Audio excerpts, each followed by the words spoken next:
Hello everybody and welcome to another episode of the Weapons of H3VR. So today we're going to look at these two guns, which are a development of the main armament of the British Army. So this is the L85A2. It is based on the SA80 and the L85. So what makes this the A2? What makes the A2 different? Well, I just realized I forgot something. So while we do that, to get some targets up, the L85 or the SA80, the last major weapon or weapon at all, designed by the Enfield Armament Factory, something like that. It was actually kind of a disaster because it was designed by engineers. Sounds good so far, but if I remember correctly, not firearms engineers, which of course set the weapon up for a disaster, so the L85 was kind of a disaster. It being a bullpup doesn't help either. So thankfully the Germans at the time, I can't remember which company, but one firearms company owned by the British at the time, majority I believe, could be wrong with this, so don't quote me on me. Forgotten Weapons, as always, has a great video on it. And they redesigned the gun. They replaced basically everything. Improved and replaced everything. And that's how we got the rifle we all know and love. I gotta say, this is my favorite bullpup. I'm not a fan of bullpups though. So the L85A2. It's a bullpup chambered in 5.56 NATO. Takes a standard Stenag mag, so it can take all the magazines that M16 can take as well. Charging handle in the back here. There's a little dust cover. It has safety. Semi-auto. Safety on. As you can see, nothing happens. Because this, you don't have the safety. Does not control the fire rate. It's just an on and off safety. Actually, I don't need a new mag yet. Just a force of habit. You actually toggle here. Full auto. Semi-auto. Easy enough. So, it also comes with a little support for silencer. Most guns do.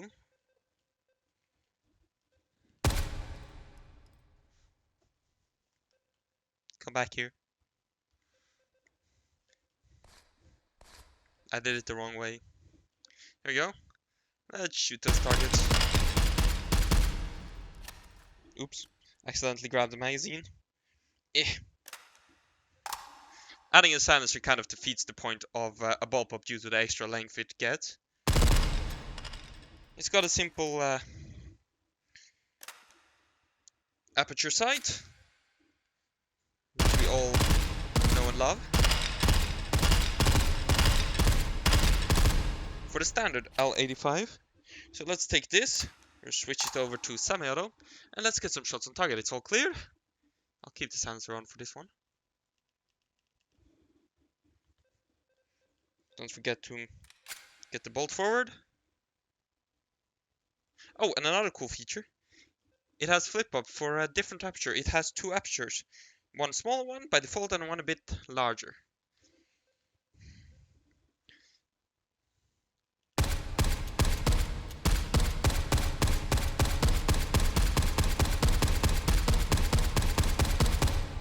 There we go. 30 rounds on target.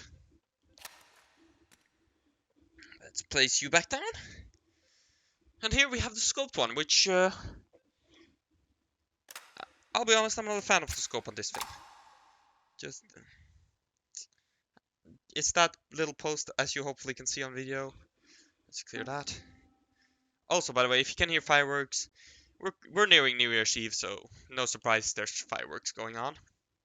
But let's get 30 rounds on target. Don't get me wrong, like, it's not a bad sight or anything.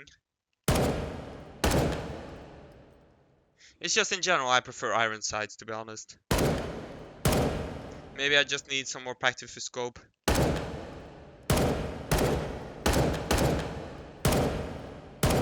Recently, I've been practicing more with red dots and such as well. I used to hate them as well. I don't hate them as much now. I still prefer iron sights.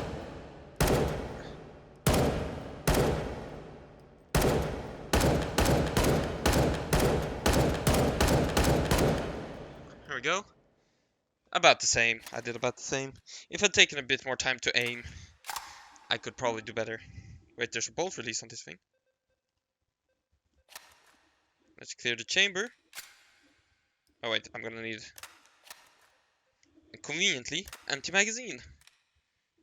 Is this a bolt release? Ah, that's a bolt release. Handy feature I did not know about. Wait, does that also go? Some rifles have, if you press the up button.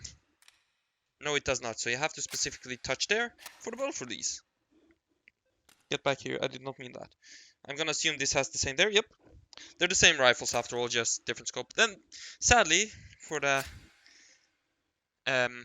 L85A2, there's no Picatinny rails or anything. Nailed it.